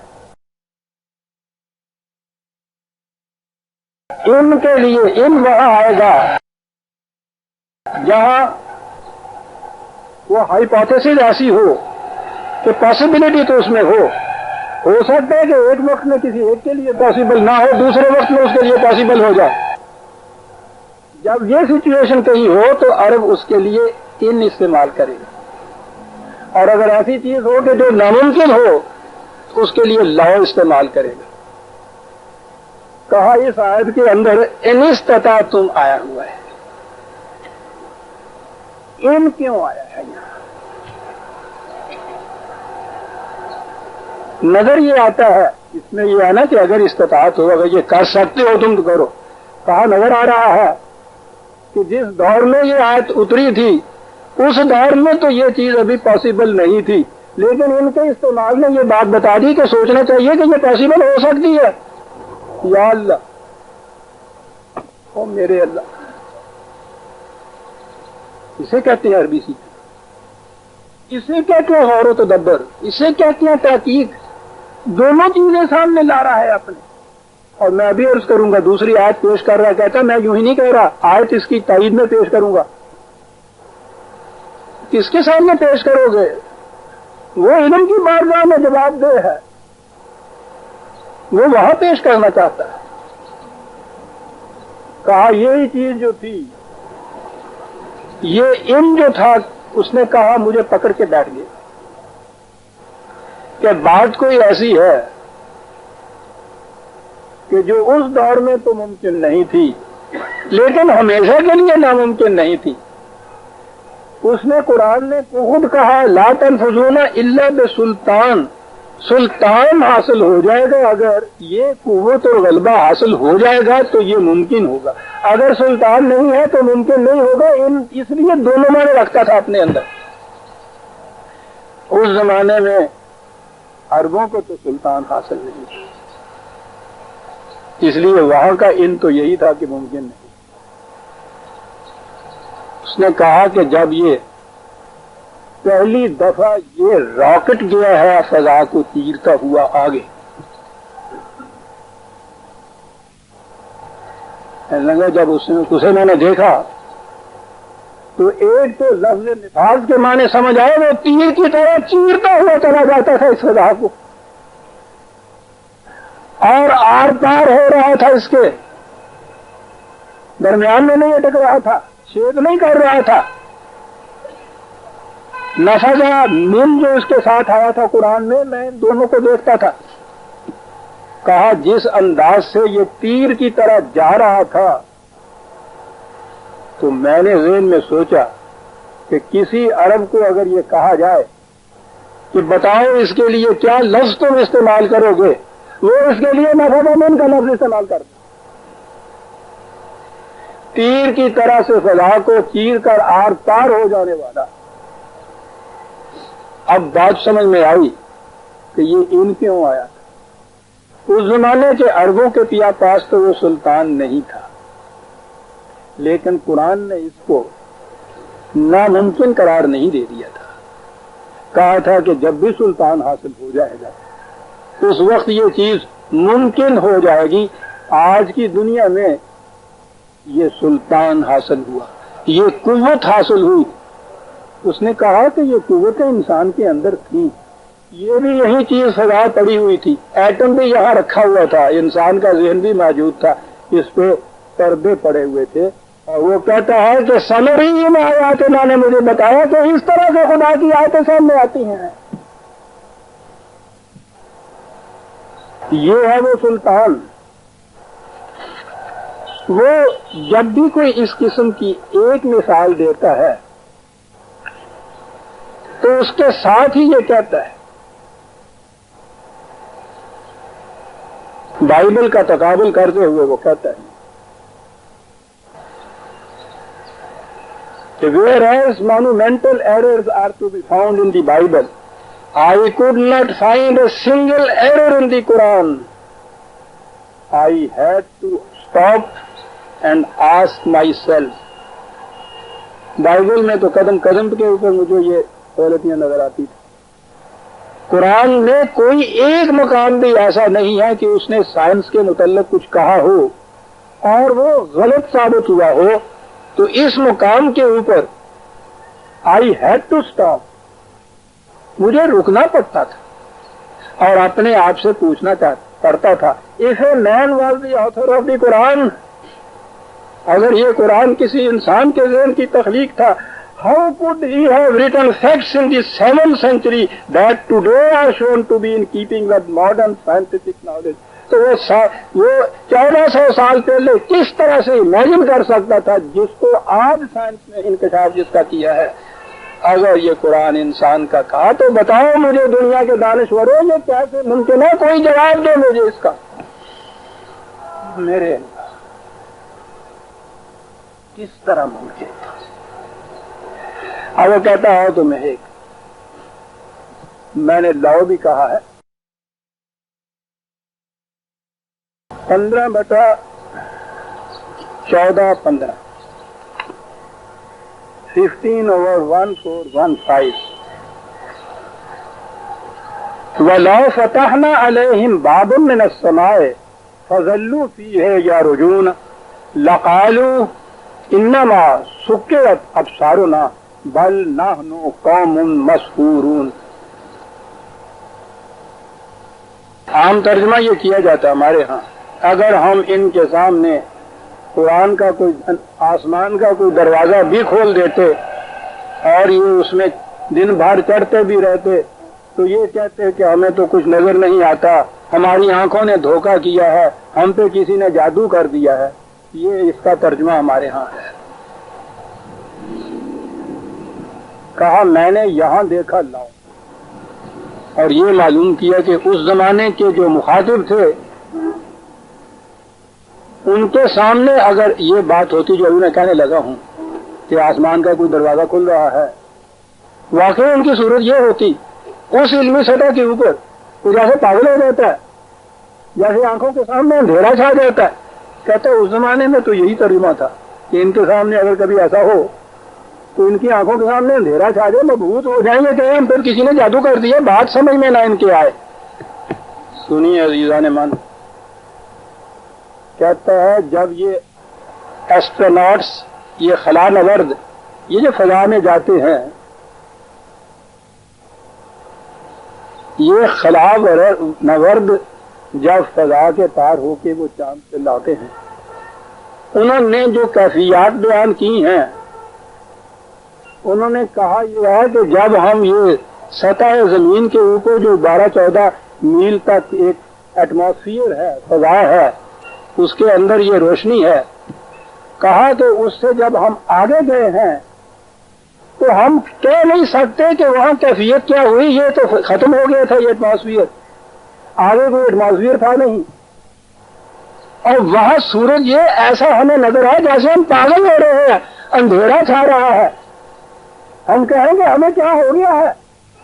کہا انہوں نے آ کے یہ چیز کہی، اور قرآن کی یہ آیت میرے سمجھ میں آئی کہ اگر آسمان کے دروازے کھل جائیں اور اس میں سے اوپر جانا شروع کر دیں تو پہلی اسٹیج ان کے ہاں یہ آئے گی کہ آنکھوں کے آگے اندھیرا آ جائے گا، یہ کہیں گے کہ جیسا ہم پہ کسی نے جادو کر دیا ہوا۔ انہوں نے یہ لکھا ہے اس کے اندر،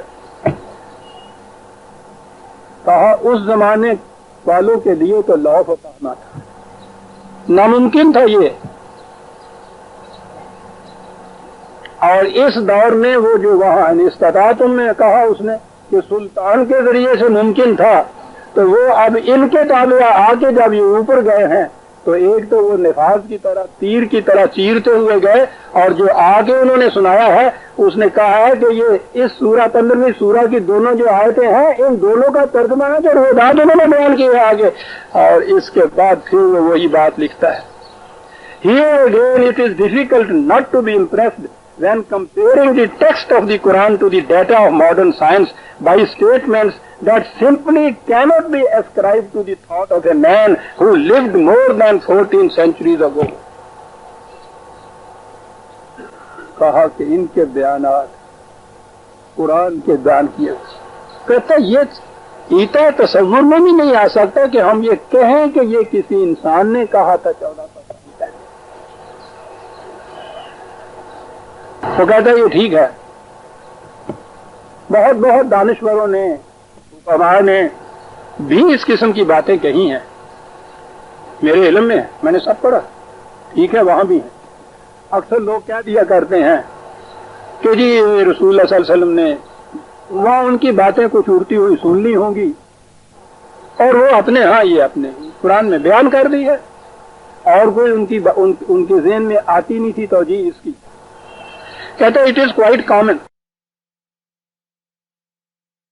it is quite common in the works of the great philosophers of antiquity to find a mixture of valid and invalid ideas about the universe. ان کے ہاں ملتے ہیں خیالات، لیکن وہ اختلاط ہوتا ہے، ملے جلے ہوئے ہوتے ہیں، کچھ غلط کچھ صحیح۔ The brilliance of these human works comes from the advanced ideas they contain. ہمیں ماننا پڑتا ہے کہ ان کی ذہن ان کی فکر بھی واقعی اپنے ہم اثروں سے آگے چلی ہوئی تھی، but they should not make us overlook the mistaken concepts which have also been left to us. لیکن اس کا بھی اقرار کرنا پڑے گا کہ ان میں بہت سی باتیں غلط بھی ہیں۔ From a strictly scientific point of view, this is what distinguished them from the Quran. لیکن قرآن ان سے بالکل منفرد ہو جاتا ہے، اور وہ اس طرح کہ ان دی لیٹر قرآن میں many subjects are referred to that have a bearing on modern knowledge without one of them containing a statement that contradicts what has been established by present day science. ان میں غلط بھی ہے صحیح بھی ہیں دنیا کے حکماء اور دانشوروں کی باتوں میں۔ قرآن کی خصوصیت یہ ہے کہ اس نے بے شمار مقامات پہ یہ دعوی کی ہے، ایک مقام بھی ایسا نہیں ہے جو سائنٹیفک انکشافات کے بعد غلط ثابت ہوا ہو۔ اس لیے یہ بھی نہیں کہا جا سکتا کہ محمد نے ان مفکرین کے افکار کو مستعار لے کے اپنے یہاں انکارپوریٹ کر لیا تھا، وہ کرتا تو غلط اور صحیح دونوں اس میں ہوتی، اور کہا کہ اگر اس نے ان میں سے غلط چیزوں کو چھانٹ کے صرف صحیح چیزیں رکھی تھیں تو وہ کون سا علم تھا جس سے ان کو اس نے سمجھا کہ یہ غلط ہے؟ اس دور میں تو بڑے سے بڑے کسی محقق نے بھی ان کو غلط نہیں کہا تھا۔ کہتا ہے اس کو تو پھر انسانی فکر سے کوئی مافراغ سرچشمہ علم ہی غلط کہہ سکتا تھا۔ بے شمار مقامات ہیں عزیزان ایمان، میں کیا عرض کروں. ہر مقام کے اوپر جب وہ یہ چیز ثابت کرتا ہے، اس کی تحریر سے یہ نظر آتا ہے کہ وہ وجد میں آ جاتا ہے. ثابت کرنے کے بعد اس کی کیفیت یہ ہو جاتی ہے کہ وہ بے ساختہ پکار اٹھتا ہے کہ اے دانشور دنیا کے، مجھے خدا کے لیے بتاؤ کہ کوئی انسانی ذہن یہ بات کہہ سکتا تھا. The Quranic description of certain stages in the development of the embryo. ہاں، میں یہ جو ہے حصہ کئی حصے جو ہے میں نے عرض کیا، وہ میں تو صرف یونیورس جو ہے آؤٹر اس کے متعلق 4 باتیں کہہ رہا ہوں. وہ تو ٹچ کرتا گیا ہے تقریباً تمام علوم پہ. اور یہ جو جنین کے متعلق اس کا حصہ ہے، ونڈرفل اٹ از. یہ رحم مادر کے اندر بچے کی پرورش. میری یہ قرآنی عزیزہ بیٹی ہے جو اس علم کی ماہر ہے. یہ حصہ جو ہے میں اسے دوں گا کہ وہ سمجھے، پھر مجھے بھی سمجھائے. لیکن وہ کہتا یہ ہے the Quranic description of certain stages in the development of the embryo corresponds exactly to what we have today know about it, and the Quran does not contain a single statement that is open to criticism from modern science. جنین کے متعلق کل تک کچھ ہمیں علم نہیں تھا، آج معلوم ہوا ہے. اور جو معلوم ہوا اس کے بعد ہم دیکھتے ہیں کہ قرآن میں ناٹ اے سنگل اسٹیٹمنٹ، ارے کوئی ایک بیان بھی نہیں، ایک جزیات تک ایسا نہیں ہے کہ قرآن کا جو ہے سائنٹیفک نالج نے اور ڈسکوری نے اس کو غلط ثابت کر دیا.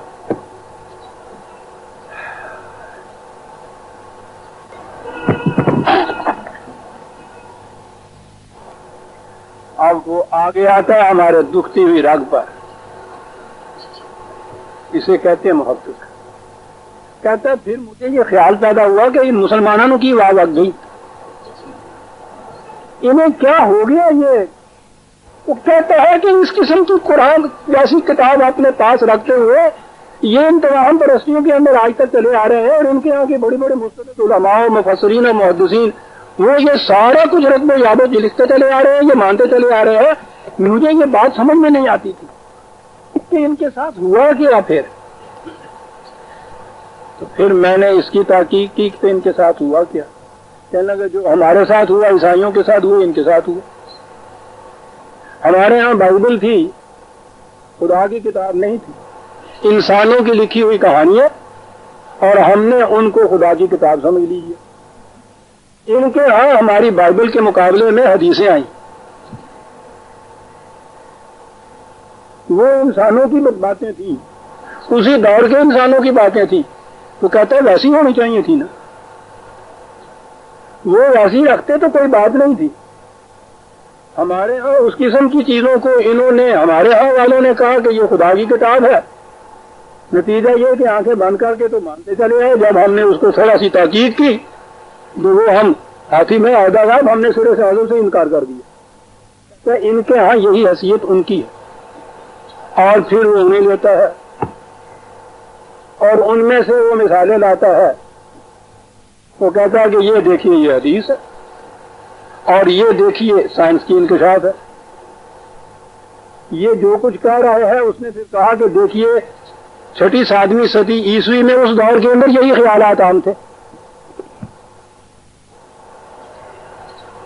کہا اس سے یہ نظر آ گیا کہ یہ انسانوں کی باتیں ہیں جو اس دور کے فکر سے متاثر تھے، انہوں نے یہ چیزیں لکھ دی. ٹھیک ہے.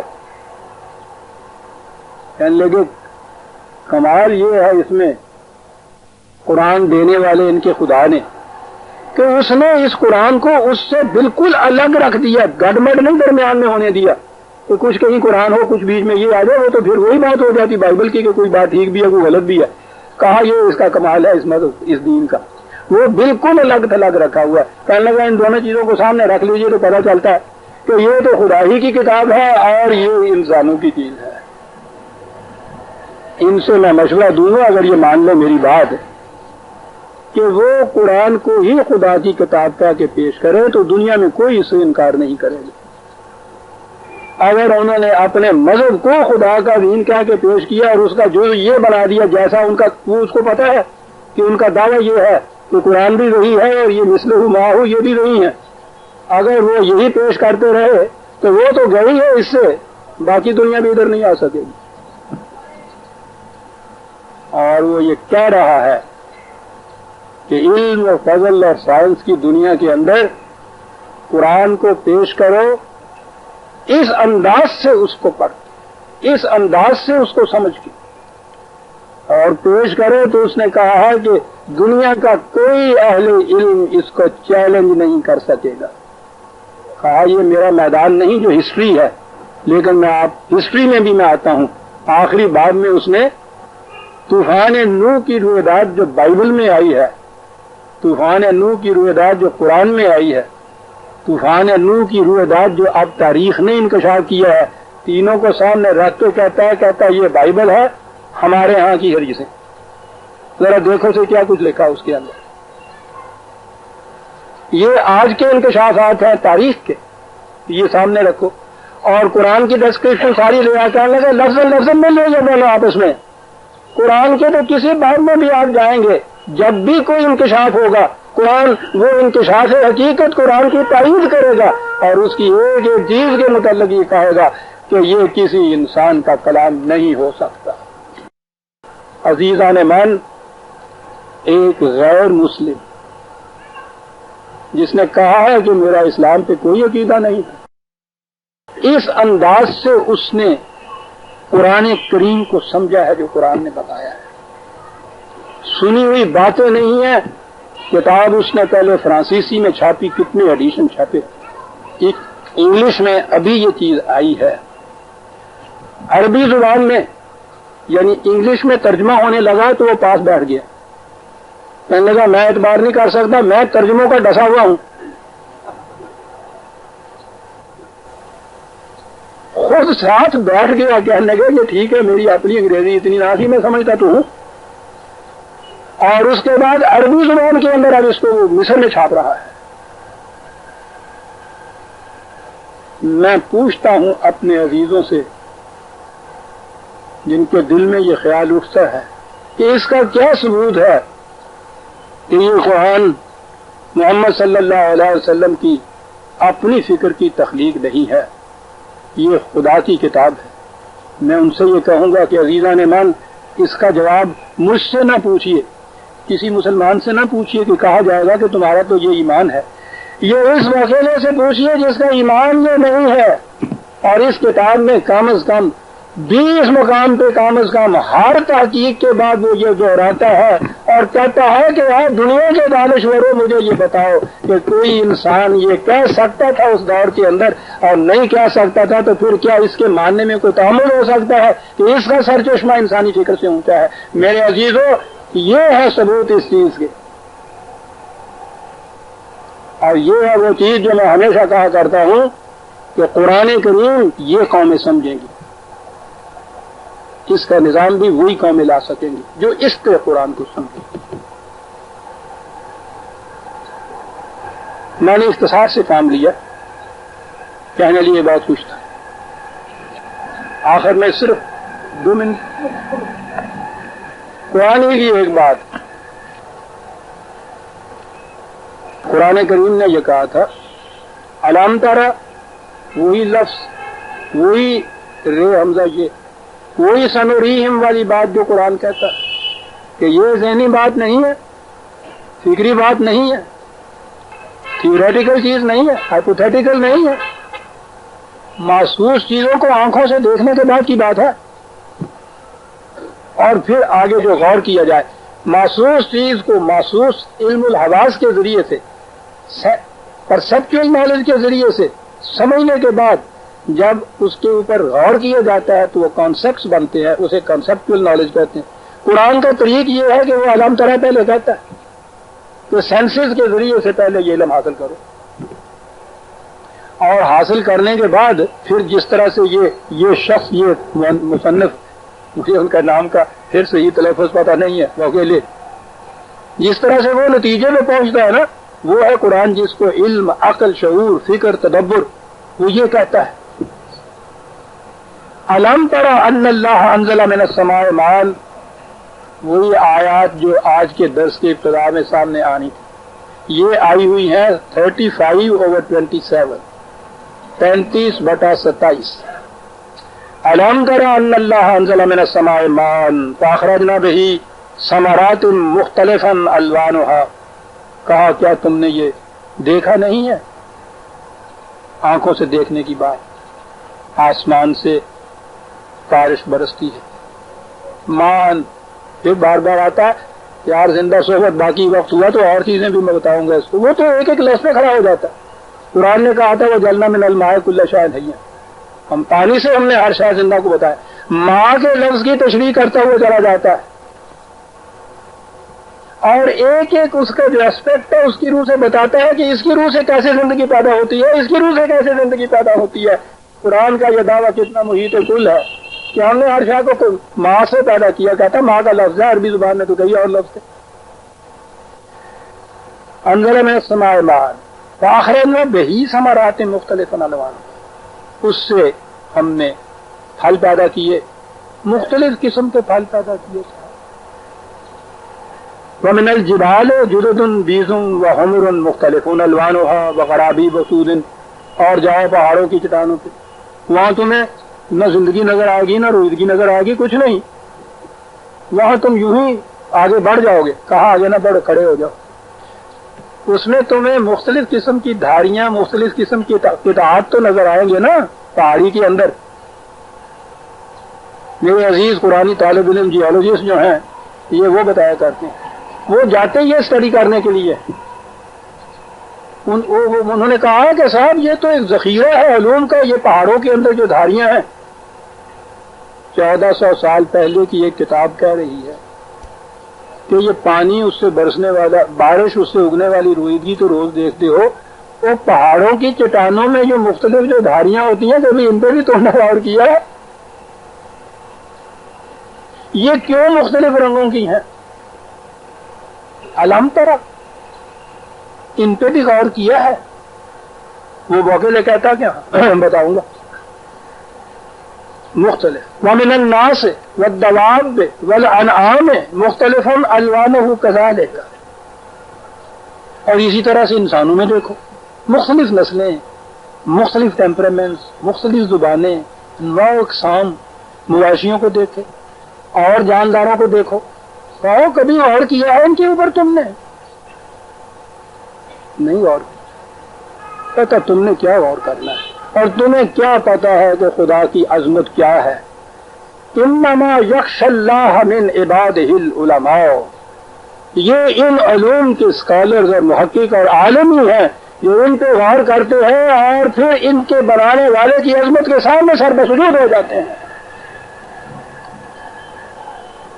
ان اللہ عزیز غفور، وہ جانتے ہیں اس چیز کو کہ غلبہ اس کا کتنا ہے اور حفاظت کا سامان اس نے کتنا دام پہنچایا ہوا ہے، اتنی عظیم قوتیں ٹکرا رہی ہیں اور یہ تباہ نہیں ہو جاتا کارخانہ کارگاہ۔ کہتا ہے یہ تو علماء کا لفظ قرآن میں عام یہیں آیا ہے، آپ نے دیکھا علماء کا لفظ کہاں آیا ہے؟ اتنا نہیں پتا نا تو علماء کیا کہتے ہیں؟ آپ کے علماء یہ تھے نا جب پہلی دفعہ یہ چاند پہ گئے ہیں تو وہ یہاں آپ کے لاہور میں مغل پورے میں یہ واز ہوا تھا بہت بڑا، اس میں انہوں نے کہا تھا وہ چاند رات تھی جب وہ نہیں، وہ 14ویں تھی اس زمانے میں جب وہ گئے آسمان پہ، کہنے لگا یہ نئی گل سنو گے ہنیر پہ گیا، یعنی چاندنی کی ہنیر پہ گیا، اور کہنے لگے چاند پر چلے ہے، کہنے لگے کوئی گل نہیں، میں یعنی کچھ کہنا رہے گا، معاف رکھیے گا۔ پنجابی رواج پنجابی جس طرح ہو جاتی ہے، سمجھتی ہیں بیٹیوں؟ یا کہتا ہے جڑ دسا اردو۔ اچھا تو انہوں نے کہا کہ یہ کہہ رہے ہیں ہم چاند پہ جا رہے ہیں، کہنے لگے لو چاند پہ جا رہے ہیں، نئی نئی باتیں سننے میں آتی ہیں، زمانہ ہی ایسا آ گیا ہے صاحب، یہ کیا بتائیں، انیر پہ گیا پھر اس کو حضور کا زمانہ جی چاند پہ جانے۔ کہنے لگے ٹھیک ہے میں کچھ نہیں کہتا، آج کل تو چاند پورا کھلا ہے نا، 14ویں تھی، کہنے لگے چلے جائیں گے بڑی جگہ۔ اس کے بعد وہ یہ چاند نے سمٹنا شروع ہو جانا، وہ تو اندھیرا ہوتا ہے نا، سمٹنا شروع ہوتا ہے، کہنے لگے ٹھیک ہے یہ ادھر ادھر ہوتے جائیں گے، ہوتے چلے جائیں گے۔ تو میں ان کو پوچھتا ہوں تو جنہوں نے پیا نہ ہوا تو کتنے جاؤ بچے؟ جب 29 کا چاند ہو گیا تو وہاں تو جگہ ہی نہیں رہنی، تو پھر کہاں جاؤ گے؟ یہ ہمارے ہاں کے بہت بڑے جید عالم ہیں صاحب. قرآن کہتا تھا کہ یہ صرف علماء کا حصہ ہے کہ جو ان چیزوں کے بعد وہ جھکتے ہیں خدا کے سامنے. عزیزان من، یہ شخص جو کہتا ہے کہ اسلام کے متعلق تو میرا فیت نہیں تھا، قرآن کو میں نے ایک انڈیپینڈنٹ محقق کے طریق سے اس کا میں نے مطالعہ کیا ہے، اور اس کے ایک ایک بیان کے بعد میری نگاہ نے جھک جھک کے کر دیے سجدے. جہاں جہاں سے تقاضا حسن یاد ہوا، اس کو ایک ایک بیان کے بعد جب میں نے دیکھا سائنس کی ڈسکوری کو، تو میں بے اختیار سجدے میں گر گیا کہ یہ کسی انسان کا کلام نہیں ہو سکتا. آج کا درس عزیزان من میرا اس موضوع پہ تھا. کبھی فرصت ملی تو باقی چیزیں بھی اس کی میں لے کے آؤں گا. خدا کرے زندگی میں جی چاہتا تھا کہ دیکھ جائیں کوئی ایسی قوم اٹھے کہ جو قرآن کو اس طرح سے عزیزان من دے. یہ ان کا حصہ ہے. یہ سوز دل پروانہ مگسرا نہ دہان، پروانے کے دل کا سوز مکھی کو نہیں دیا کرتے. یہ تو پروانے کے دل کا سوز ہے عزیزان. شاید آپ میں سے کوئی کہیں گے کہ صاحب یہ کتاب کہا کہ میں نے عرض کیا کہ یہاں تو نہیں آئی ہے، یہ امریکہ میں چھپی ہے. انڈیانا پولیس، کیا وہاں کی کوئی ریاست ہے شاید، American press publications U S A, Indiana police وہی ہے. ابھی یہاں نہیں پہنچی. میں کوشش کر رہا ہوں کہ یہ پاکستان میں آ جائے. بہرحال آج کا درس اس کے متعلق تھا، اور بہت بڑی باتیں کیا. ربنا تقبل منا انک انت السمیع العلیم. شکریہ. یہ کتاب دکھاؤں یا نہیں؟